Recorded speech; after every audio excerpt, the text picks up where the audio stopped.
Il y en a combien déjà? 10. 10 vignerons. Moissonnier. Et? Crawl. Allez, c'est parti. On y va.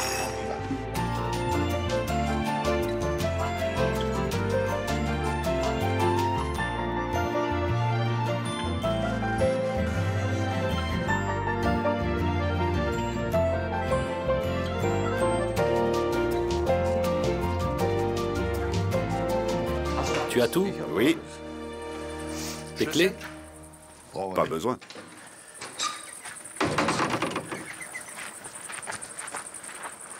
Il va faire chaud aujourd'hui.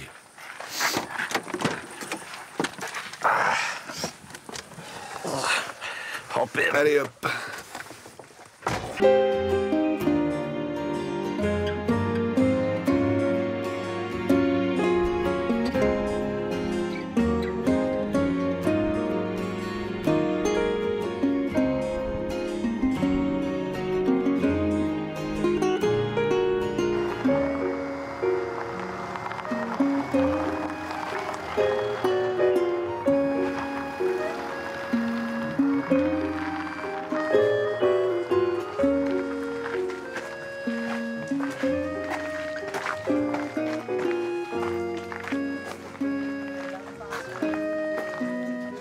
Bonjour. Bonjour. Bonjour. Bonjour, Bonjour. bienvenue, bienvenue au Défend. Merci beaucoup. Emmanuel, D'abord mon fils. Suzelle. Bonjour Suzelle. Joachim. Bonjour. Bonjour Emmanuel. Bonjour. Bonjour. Bonjour Joachim. Tu m'as déjà montré quelques belles maisons depuis le début de notre voyage. Mais alors celle-là est vraiment superbe. Incroyable. Ils ont tout fait eux-mêmes. C'est un vignoble fait maison, pour ainsi dire. Qu'est-ce qui vous a donné l'idée et l'audace de faire cela, à vous et votre mari? Alors, mon mari était professeur de droit, il était universitaire. Donc, ce qu'il voulait, c'était avoir un bel endroit pour habiter. Et il y avait des champs qui étaient abandonnés avec beaucoup de pierres.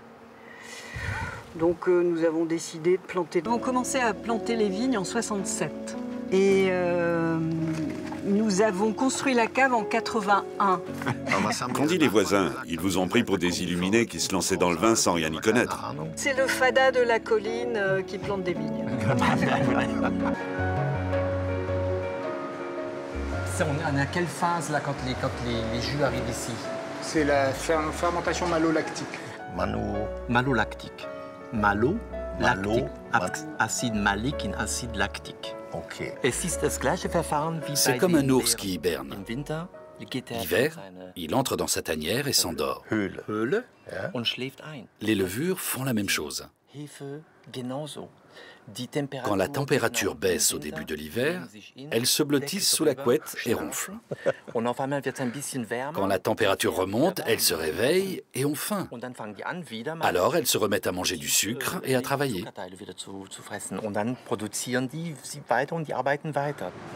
La fermentation malolactique est une fermentation qui a besoin de chaleur. Donc le revêtement en béton conserve la chaleur parce que ça se passe pendant l'hiver. Quand il fait froid, c'est vers en novembre. Et c'est pour ça qu'on utilise le béton. Alors que cette fermentation-là est exothermique, c'est endothermique, exothermique, et donc la paroi est fine pour sortir la chaleur.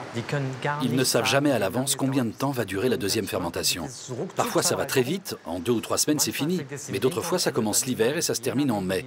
Tout dépend de l'humeur des levures. Est-ce que le comportement des consommateurs a évolué? Sont-ils prêts à payer un peu plus cher pour avoir la qualité que vous proposez? Les gens consomment des vins de meilleure qualité et ils en consomment moins. Ils vont rechercher un vin qui leur plaise et qui soit fait de la façon la plus naturelle possible, mais ils vont moins en boire. Et quand ils viennent ici, ils viennent par le bouche à oreille. On est perdu ici, on ne voit pas les vignes de l'extérieur. Donc les gens ne nous connaissent que parce que quelqu'un leur a parlé du domaine du Défend. Il y a énormément d'émotions contenues dans le vin. Tu en prendras d'autant mieux conscience que tu te seras préalablement intéressé au sujet, en lisant des revues spécialisées, en discutant avec ton caviste ou avec un maître de chai, par exemple. Tu prends rendez-vous, tu passes une demi-heure avec Suzel, il y a pire. Tu fais une dégustation avec elle, c'est super.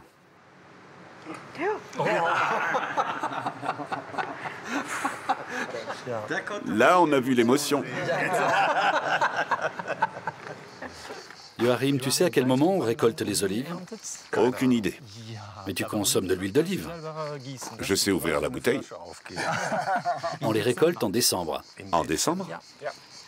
Ils ont 400 oliviers. Au début, mon père voulait mélanger du Cabernet Sauvignon et de la Syrah. Parce que le Cabernet a beaucoup de structure et la Syrah beaucoup de fruits. On s'est dit que c'était une bonne idée de les associer.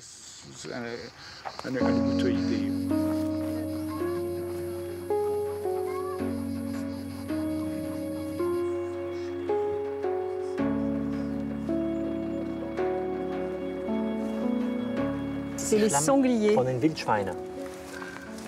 Ça alors? Ils se sont grattés là. Ils se sont frottés aux vignes pour se gratter. C'est un gros problème? Oui, c'est énorme. Ils mangent le raisin quand il est mûr. Il y a des chasseurs, mais la chasse n'ouvre pas avant début août. L'année dernière, entre août et février, on a tué plus de 30 000 sangliers dans le département du Var. Mais ce n'est pas suffisant. Pourquoi il n'y a pas de végétation entre les pieds de vigne? On dirait que ça a été nettoyé récemment.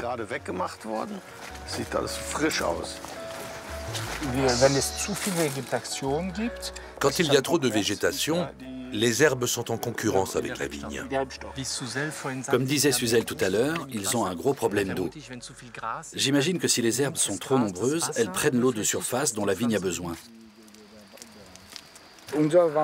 Notre vin était bon, mais on a voulu le rendre encore meilleur. Et on est passé en bio en 2000. Aujourd'hui, on n'utilise plus aucun produit chimique. C'est la seule voie possible pour nous. Ces 27 ou 30 additifs autorisés en bio, tu en penses quoi? Tu en utilises ou ça ne t'intéresse pas? On n'en utilise presque pas. On n'ajoute quasiment rien. Mais sur notre site internet, on va publier la liste des ingrédients, des produits qu'on met sur nos vignes. Ça, c'est super. Ça s'appelle les intrants. C'est très important, la transparence pour nous. On ne cache rien.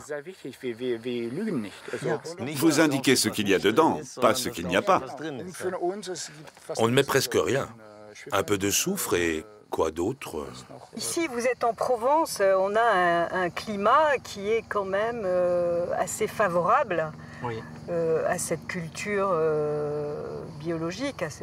Mais dans d'autres régions, c'est pas le cas. Alors, qu'est-ce qu'on doit faire? On doit faire des règles qui s'appliquent partout. Ça a été très difficile, hein? Oui. Très difficile, parce que ça fait longtemps que l'agriculture biologique, mais le vin bio, ne date que de 2012. Donc c'est vraiment... Suzel est beaucoup moins péremptoire que moi, beaucoup plus nuancée.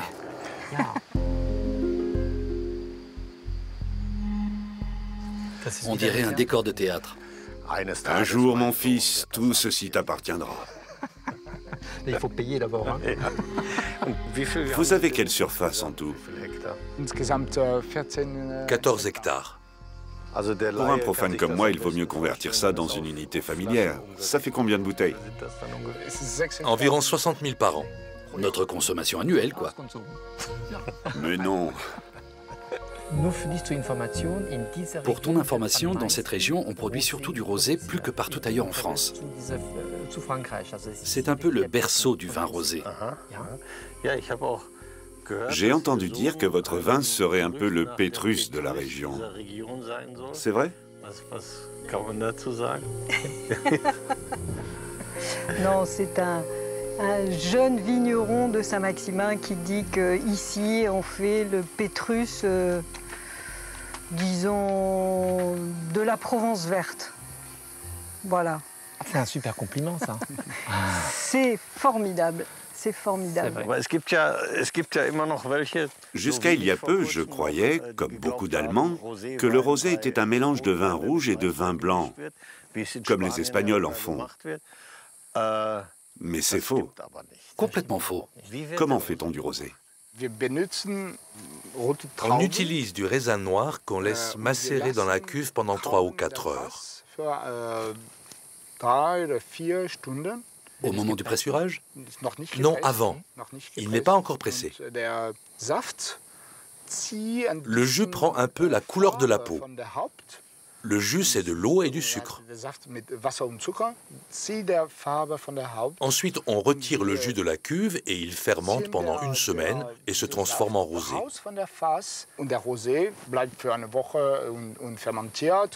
La couleur du rosé vient de ces quelques heures où le jus est resté en contact avec la peau.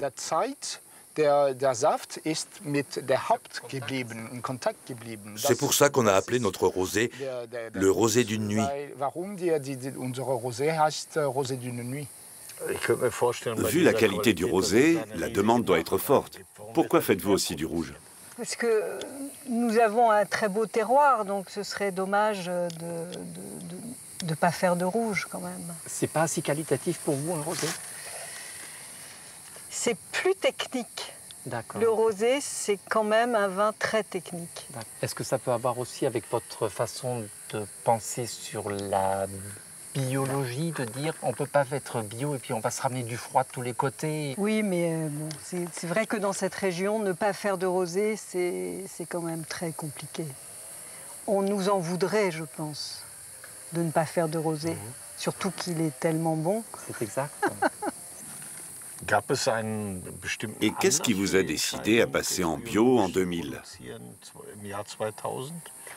Oh, c'est une évolution normale, parce que de toute façon, rien n'est inscrit dans le marbre. Donc on évolue en fonction de ce qu'on découvre, de ce qu'on sait, de ce qu'on voit.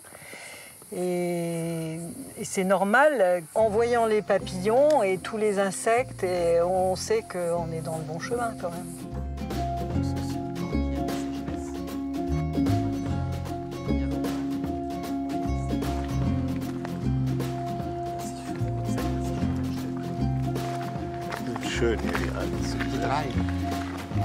Les maisons avec 3 cyprès à l'entrée, ça veut dire que dans cette maison, on trouve le boire, le manger et le dormir.